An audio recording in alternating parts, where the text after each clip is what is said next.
বনি ইসরাইলের এক লোক 500 বছর আল্লাহর ইবাদত করেছে। কয় বছর?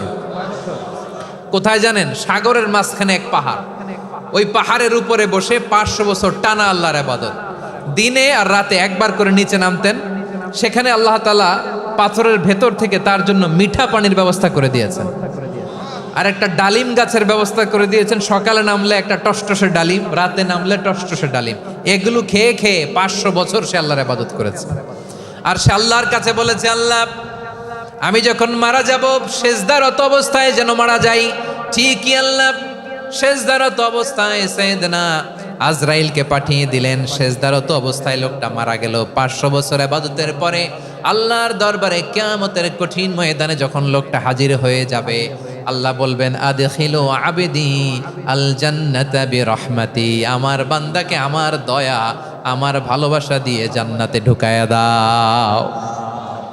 500 বছর ইবাদত করছে তো আমার দয়ায় আমার বান্দারে জান্নাত দাও। এই বান্দা বলে, বালবি আমালি, আল্লাহ তোমার দয়া লাগবে কেন? আমি আমার আমল দিয়ে জান্নাতে যেতে চাই। কি দিয়ে? কথা বুঝে নাই বোধহয়। আল্লাহর এই বান্দা কি দিয়ে জান্নাতে ঢুকতে চায়? আমল দিয়ে। আল্লাহ বলছে, আমার দয়ায় আমার বান্দারা জান্নাতে নিয়ে যাও ফেরেশতারা। এ বলে, আল্লাহ তোমার দয়া লাগবে কেন? সেজদা তো কম দেই নাই, জিকির করতে করতে 500 বছর শেষ করে দিলাম, আবার তোমার দয়া লাগবে? আমি তো আমার আমলেই জান্নাতে যেতে পারি। আল্লাহ বলবেন, তাই ঠিক আছে, আমি চাইলাম দয়া দিয়ে জান্নাত দিব, তুমি চাইলে আমল দিয়ে ঢুকবা, ঠিক আছে, তোমার আমল আর আমার যে দয়া দুইটার একটু মাপ দেই।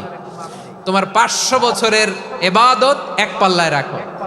আর আল্লাহ বললেন, আমি যে দয়া করে এই দুনিয়ার নাজ নেয়ামত বিউটি সৌন্দর্য দেখার জন্য তোমার দুটা চোখ দিয়েছিলাম, দুটা নয় একটা চোখ আরেক পাল্লায় রাখো। রাখা হবে, দেখা যাবে ওই 500 বছরের ইবাদত হালকা হয়েছে, আর মুহূর্তের মধ্যে আল্লাহর দেয়া একটা চোখের নেয়ামত ভারী হয়ে গিয়েছে।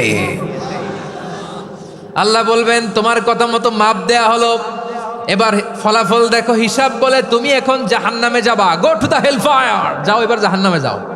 মাপ জোখে যখন আসছো আমার সাথে হিসাব ক্যালকুলেশন, যাও তুমি এবার জাহান্নামে যাবা। এবার লোকটা কাচুমাচু করে বলে, আল্লাহ আমি বুঝি নাই, আল্লাহ আমি বুঝতে পারি নাই, খেয়াল করি নাই, তুমি আমারে ক্ষমা করো, তুমি আমারে মাফ করো। ও আল্লাহ, এবার আমি টের পেয়েছি, এবার আমি বুঝতে পেরেছি, তোমার দয়া ছাড়া দুনিয়ায় কেউ জান্নাতে যেতে পারবে না, কেউ পারবে না। আল্লাহ বললেন, ওরে গোলাম, তুই তো কিছুই ছিলি না, অস্তিত্বহীনতা থেকে তোরে অস্তিত্বে আনলো কে?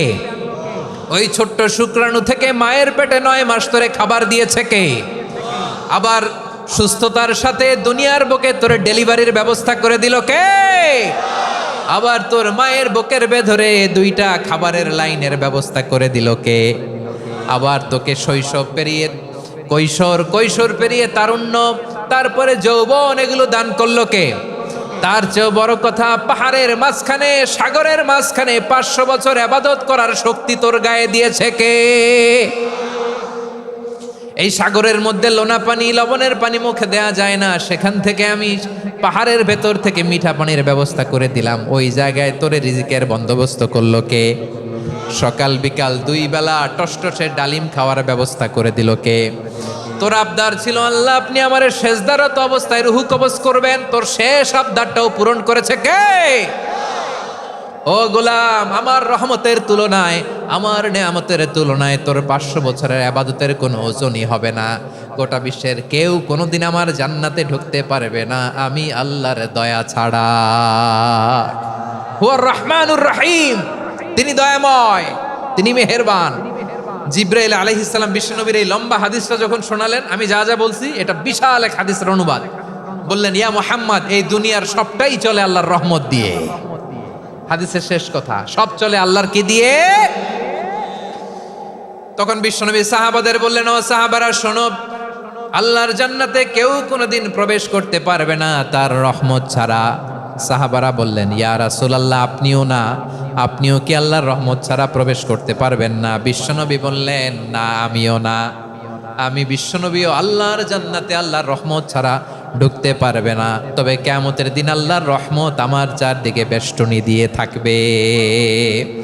আল্লাহ নিজের পরিচয় দিয়ে বললেন, আলিমুল গায়বি ওয়াশ শাহাদাতি হুয়ার রহমানুর রহিম, আমি হলাম রহমান, আমি রাহিম। আল্লাহরে চিনছেন? ও বারোখালীর ভাইয়ের, আপনার রবকে চিনতে পারতেছেন? তিনি দয়ার সাগর, তিনি মায়ার সাগর। তার দয়ার সাগর যে কত বড় আপনার কল্পনাতেও নাই। এজন্য আপনার পাপ যত বড় হোক, অন্যায় যত বড় হোক, অপরাধ যত বড় হোক, আপনার জুলুম যত বড় হোক, আল্লাহর রহমান নামের দরিয়া তার চাইতেও বড়। আল্লাহ বলেন, খুলিয়া ইবাদিয়াল্লাযীনা আসরাফু আলা আনফুসিহিম লা তাকনাতু মির রাহমাতিল্লাহ ইন্নাল্লাহা ইয়াগফিরুয যুনুবা জামিআ ইন্নাহু হুয়াল গফুরুর রহিম। ও আমার গুনাহগার বান্দারা শোনো, জুলুম করেছো, ভুল করেছো, অন্যায় করেছো, আল্লাহর রহমত থেকে নিরাশ হয়ো না। আমরা বিশ্বাসীরা কশিনকালেও আল্লাহর রহমত থেকে নিরাশ হব না, ঠিক কিনা বলেন? আল্লাহর রহমত থেকে নিরাশ হবেন? ভুল করে ফেলছেন, আরে ভুল তো সবাই করে। পাপ হয়েছে, আরে পাপ তো সবার আছে, আপনারা সবাই পাপী, সবাই পাপী।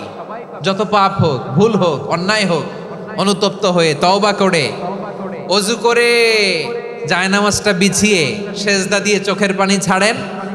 চোখের বেয়ে পড়া পানি আল্লাহর কাছে যে কত প্রিয়। অনুতপ্ত বান্দার চোখের পানির ফোঁটা তার চোখ বেয়ে, নাকের ডগা বেয়ে জমিনে ড্রপ করার আগেই আল্লাহর ওই বান্দার সব গুনাহ মাফ করে দেয়। আল্লাহ বললেন, আমি রহমানুর রহিম, আমি দয়াময়, আমি মেহেরবান। এরপর আল্লাহ বললেন, হুয়াল্লাহুল্লাযী লা ইলাহা ইল্লা হুয়াল মালিকুল কুদ্দুসুস সালামুল মুমিন। ওয়াল্লাহুল্লাযী, তিনি এমন আল্লাহ, লা ইলাহা ইল্লাহু, তিনি ছাড়া কোনো ইলাহ নাই। আল মালিক, তিনি হলেন আল মালিক। দুইটা শেষ, আর রহমান আর রাহিম শেষ। এবার আল্লাহ 3 নাম্বার গুণবাচক নামের পরিচয় দিচ্ছেন। আল্লাহ বলছেন, আমি হচ্ছি আল মালিক। আমি কি? মানে সম্রাট। আল মালিক মানে হচ্ছে the king, the king of kings. সব রাজার বড় রাজা, মহারাজা।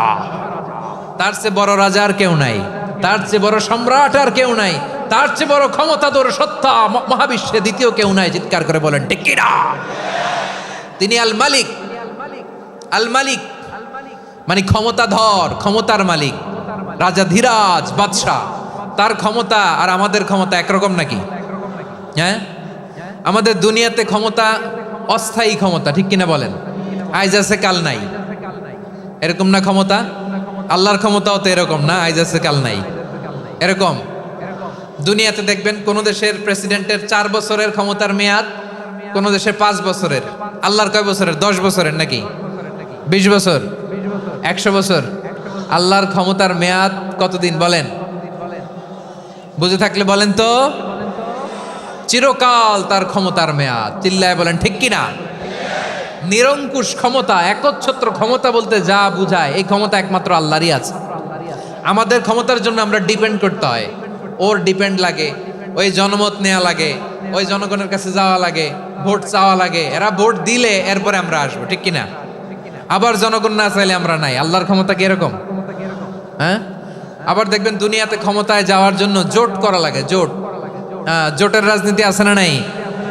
জোট হয়, শরিক হয়, এই হয়, সেই হয়, নানাভাবে দুনিয়াতে ক্ষমতায় আসতে হয়। আল্লাহ বলে, আমার ক্ষমতার জন্য কারো উপর বিন্দু পরিমাণ আমার ডিপেন্ড করা লাগে না।